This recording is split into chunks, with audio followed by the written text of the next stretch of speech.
जी, जी, बिल्कुल, बिल्कुल, आपने सही कहा।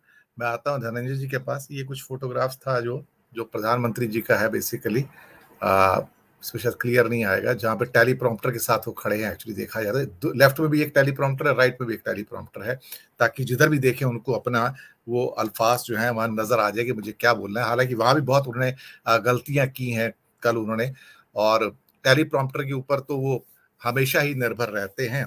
चाहे वो मन की बात हो, वो तो दिखाई नहीं देता वहाँ पे तो, या कोई और प्रोग्राम हो, यूएनओ कोई इंटरनेशनल प्रोग्राम हो, बिना टेलीप्रॉम्प्टर के वो शायद उनके अंदर शायद उतना साहस नहीं है, उतना विश्वास नहीं है कि वो सब कर पाएँ। लेकिन हाँ, अपनी ब्रांड बिल्डिंग वो ऐसा चाहते हैं कि जहाँ पर उनके जो सो कॉल्ड फॉलोवर्स हैं कि वो 56 इंच की छाती वाले हैं, और वो चीन को अगर दाँत दिखा दें तो चीन भागता हुआ नज़र आता है। वो कुछ आजकल टैगलाइन भी ऐसी आती हैं, चीन भागता हुआ नज़र आया, पाकिस्तान के पसीने छूट गए, अमेरिका पता नहीं क्या भाग रहा है भारत से, और वो बाइडेन ने तो फ़ोन उठाया और मोदी जी को फ़ोन लगा दिया रात को कि, तो कई चीज़ें ऐसी होती है जहाँ पर दिखाया जाता है कि एक महामानव की छवि, एक ब्रांडेड इमेज जो बड़ी इतनी लार्जर दैन लाइफ है, तो वो अंतर्राष्ट्रीय स्तर पर भी कई बार दिखाने की कोशिश की जाती है।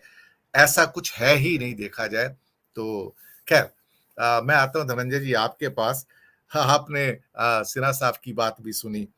अ, ये सपने हर कोई देखता है सिकंदर बनने के, लेकिन यहाँ तो सिकंदर और गांधी एक साथ बनने के सपने देखे जा रहे हैं। थोड़ा मिक्स करके देखा जा रहा है कि मैं सिकंदर ही बन जाऊं और मैं दयावान गांधी भी बन जाऊं, तो दोनों छवियों को एक साथ लेके चलना चाहते हैं। लेकिन गोडसे को भी नहीं छोड़ना चाहते भारत के अंदर।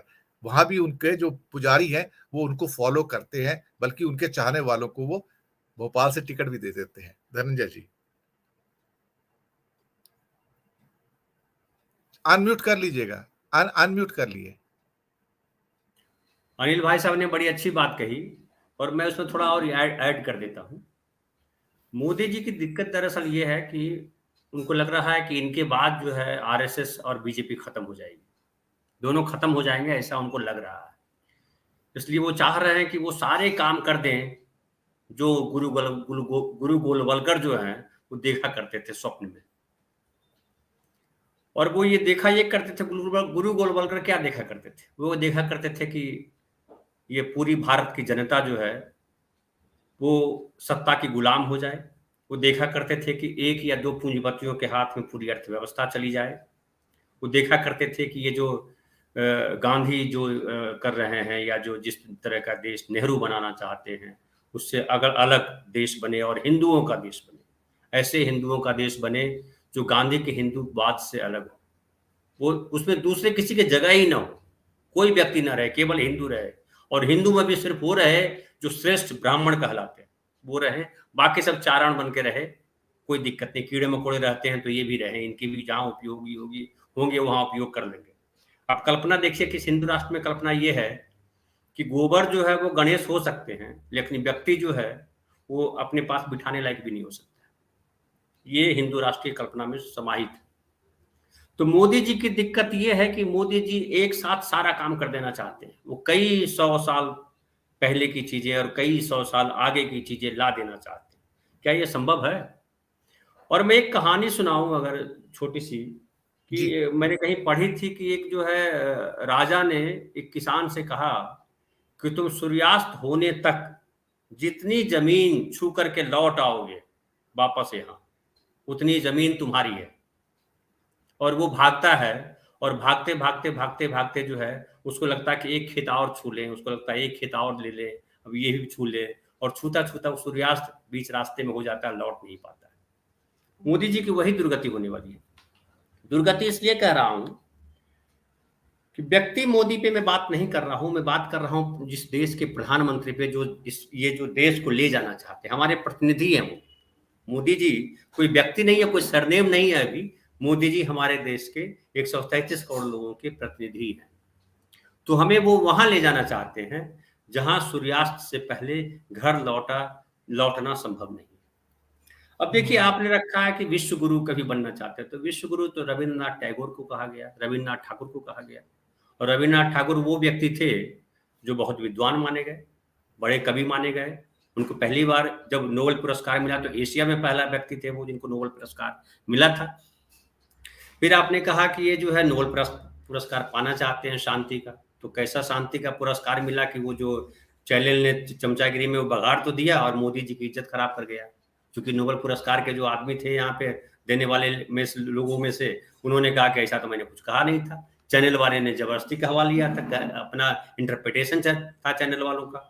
तो ये जो भांड जो होते हैं ना, भांड रखता कौन है? भांड वो रखते हैं जिनकी अपनी रीढ़ की हड्डी नहीं होती, जो है बड़े हीन भावना के शिकार होते हैं, कॉम्प्लेक्स्ड होते हैं।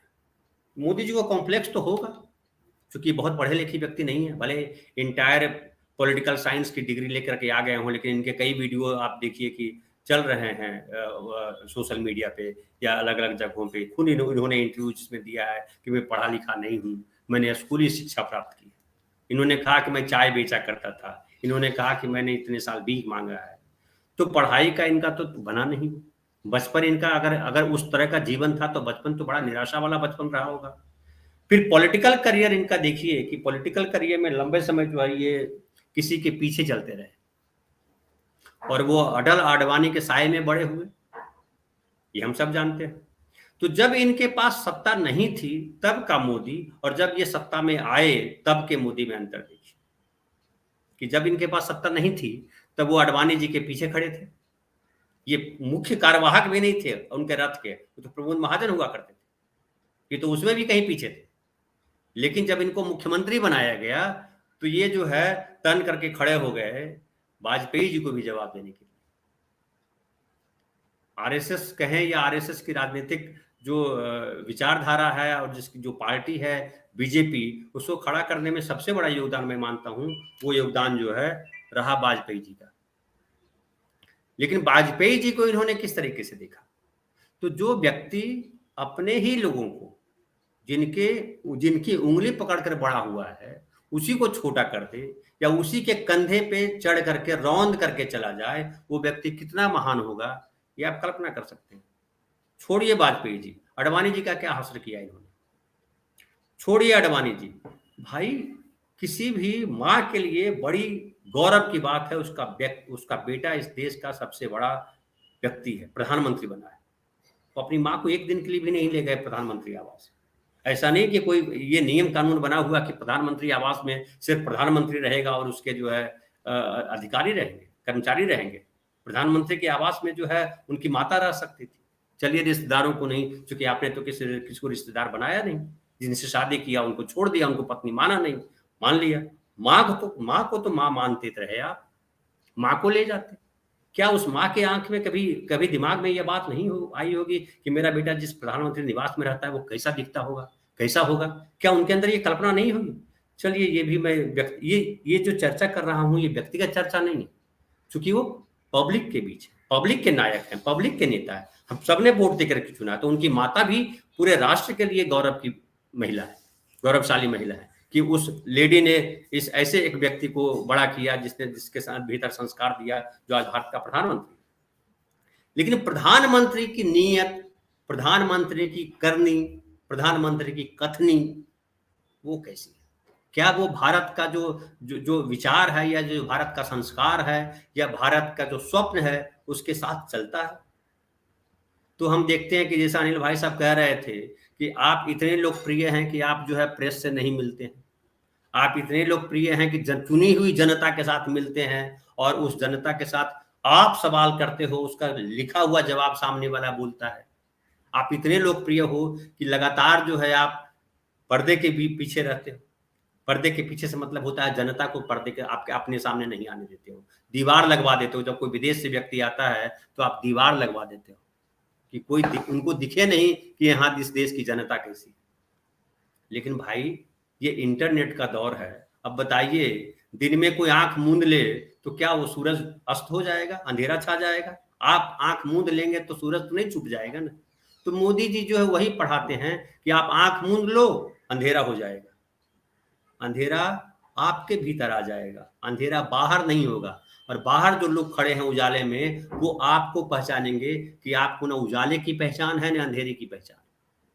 आज देश जो है, देश देखिए जैसा कि भाई साहब ने कहा, भाई साहब ने बड़ी अच्छी बात कही, गांधी के लिए इतनी अच्छी बात कही। मैं भी गांधी को महापुरुष नहीं मानता हूं केवल ना, गांधी को मैं मानता हूं कि जिसको आप देवता मानते हो या जो भगवान की श्रेणी में जो लोग आए हैं, वहां गांधी खड़े। और मैं तो कई बार बोलता हूं कि वो राजनीतिक सत्ता को परिवर्तित करने वाले, आम आदमी के साथ राजनीतिक सत्ता को जोड़ने वाले गांधी पहले व्यक्ति हैं दुनिया के। कोई ऐसा दुनिया में व्यक्ति नहीं हुआ, मैं नहीं जानता किसी व्यक्ति को, न धार्मिक आख्यान में ऐसा कोई व्यक्ति आया है और न ही सामने जीवन में कोई ऐसा व्यक्ति आया है जिसने। और देखिए कि गांधी के बाद क्या हुआ दुनिया में, आमतौर पर तब था सत्ता परिवर्तन के लिए कितना खून खराबा होता था, हजारों लाखों लोग मारे जाते थे, कितने युद्ध, महायुद्ध हुए, रूसी क्रांति हो या फ्रांसीसी क्रांति हो या और भी दुनिया में जितने अलग अलग जगह सत्ता परिवर्तन हुए, कितना नरसंहार हुआ।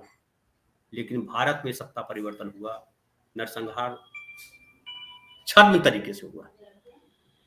उसको जो है आपने जो है क्या किया, पूरी मतलब जो सरकार है और जो यहाँ के लोग हैं, जो धर्म को मानने वाले लोग हैं, उन दोनों ने, तीनों ने मिलकर के जो कहिए कि एक रची, ऐसी साजिश रची कि जिससे मानवता जो है वो शर्मिंदा हुई। गांधी ने दुनिया के सामने एक ऐसा चरित्र रखा, मानवीय चरित्र रखा कि मनुष्य जो है सबके लिए, हमें सबके लिए काम करना है, कोई सीमा नहीं है। और रविंद्रनाथ टैगोर जो है, रविंद्रनाथ टैगोर ने क्या कहा, राष्ट्रवाद को तो उस तरह से देखा नहीं जिस तरह से मोदी जी राष्ट्रवाद को देखते हैं। वो राष्ट्र की सीमा को मानते नहीं थे, क्योंकि जब आप भारतीय कॉन्सेप्ट है वसुधैव कुटुंबकम, पूरी दुनिया हमारा परिवार है, फिर आप राष्ट्र की सीमा कैसे तय करते? फिर आप पाकिस्तान के साथ इतनी नफरत क्यों है? पाकिस्तान छोड़ दीजिए, हिंदुस्तान में जो लोग हैं दूसरे धर्म के, दूसरी जाति के या आपकी पार्टी से विपरीत लोग हैं, धर्म में भी देख लीजिए, जो इनकी पार्टी के साथ नहीं है वो देशद्रोही है। लोकतंत्र ने आपको प्रधानमंत्री बनाया, तो लोकतंत्र ने जब प्रधानमंत्री बनाया है तो लोकतंत्र का सम्मान तो कीजिए, लोक का सम्मान तो कीजिए। ना आप लोक का सम्मान कर रहे हैं, ना लोकतंत्र का सम्मान कर रहे हैं, ना मानवीय मानदंड का सम्मान कर रहे हैं। किसका सम्मान है? आप आंख मूंद करके कह रहे हैं या ढिंढोरा पीट रहे हैं। एक और कहावत है, अपने मुंह मियां मिट्ठू। तो अपने मुंह मियां मिट्ठू आप खुद हो सकते हैं, आपके भांड आपकी जय जयकार कर सकते हैं, लेकिन इतिहास में आपका नाम जो है हास्यास्पद व्यक्ति का नाम।